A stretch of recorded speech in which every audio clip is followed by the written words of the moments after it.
যে তুমি যে সুবহানাল্লাহ বললে, জানো এই সুবহানাল্লাহর দাম কত? হায় হায়।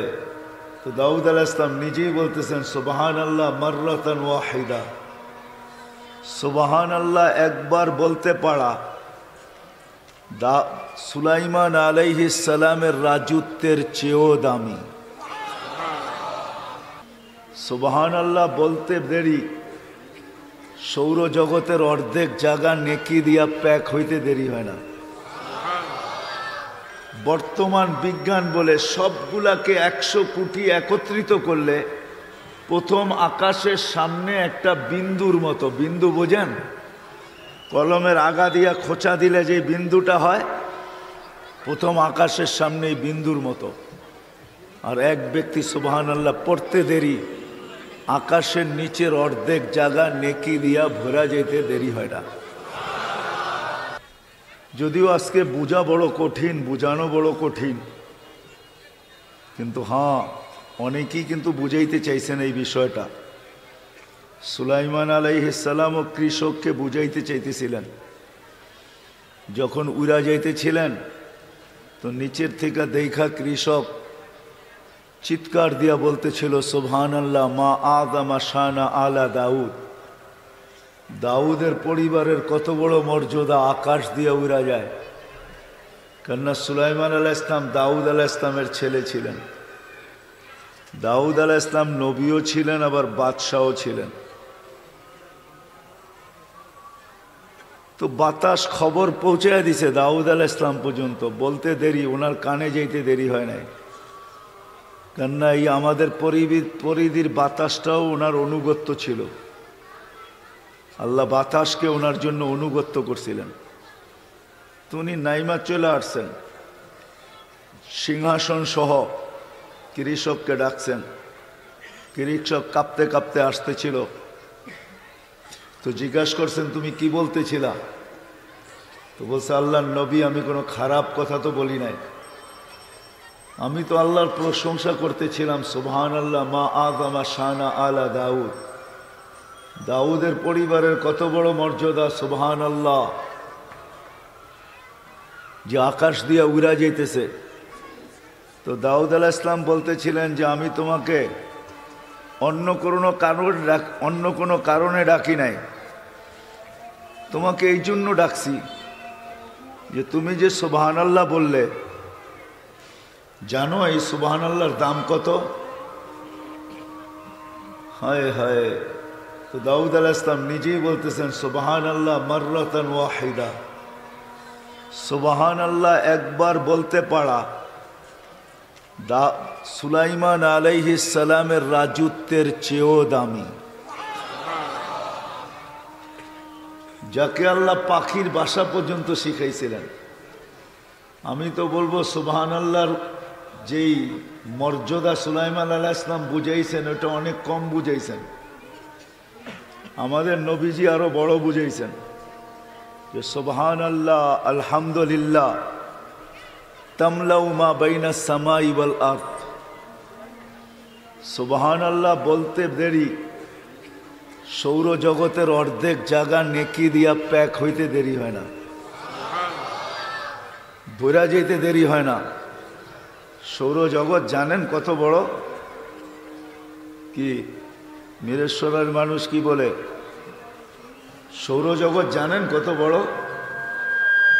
হায় হায়, আপনাদেরকে আমি বিজ্ঞান পড়াইতে চাই না যে সৌরজগৎ কত বড়। সৌরজগৎ কত বড়? প্রথম আকাশের নিচটা, প্রথম আকাশটা লা ইয়ালামু তাউলুহা আরদুহা ইল্লাহু, লম্বা আল্লাহ ছাড়া কেউ জানে না, লম্বা আর পাশ, কতটুক লম্বা কতটুক পাশ। ওয়ালা নবিয়্যুম মুরসাল, কোনো নবীও জানে না।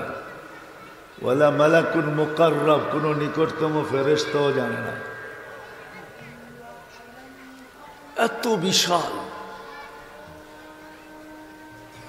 যেটার বর্ণনা দিয়ে শেষ করা যাবে না, বোঝানো যাবে না, আমি বুঝাইতে পারবো না। চলেন চেষ্টা করি একটু বোঝানো যায় কিনা। আমাদের প্রথম আমাদের প্রথম শুরু হয় গ্রাম দিয়া, ঠিক না?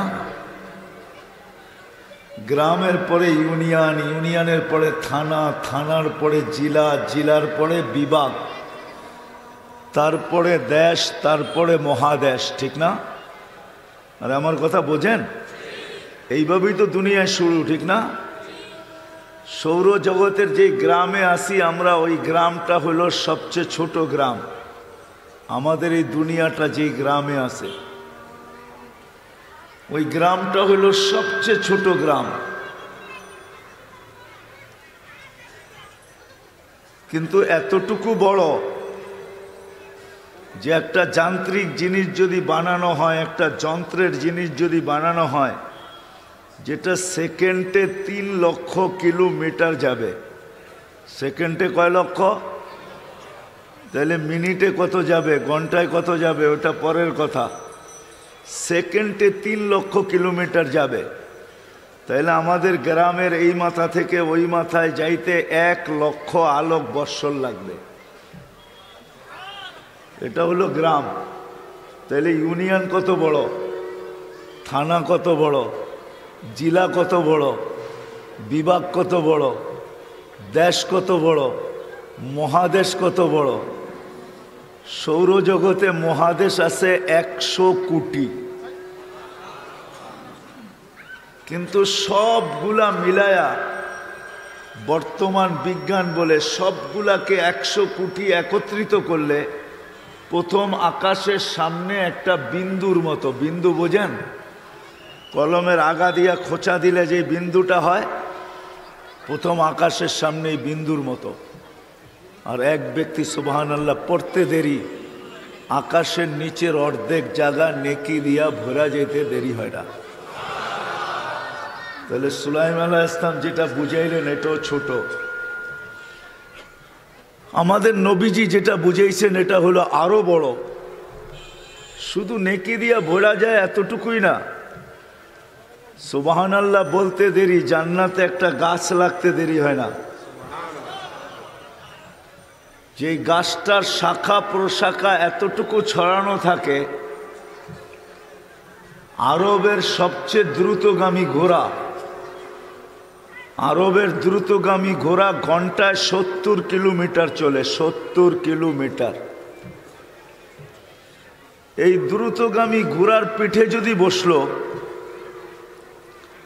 আর নন স্টপ যদি 100 বছর চালাইতে থাকলো, তাইলে এই গাছের পরিধি এই মাথা থেকে ওই মাথা পরিধি পর্যন্ত শেষ করা যাবে না। কমেন্ট বক্সে জানিয়ে দিন আপনার মতামত। ভিডিওটি ভালো লাগলে অবশ্যই একটি লাইক দিন এবং শেয়ার করুন। পরবর্তী আপডেটের জন্য চ্যানেলটি সাবস্ক্রাইব করে আমাদের সাথেই থাকুন। ধন্যবাদ।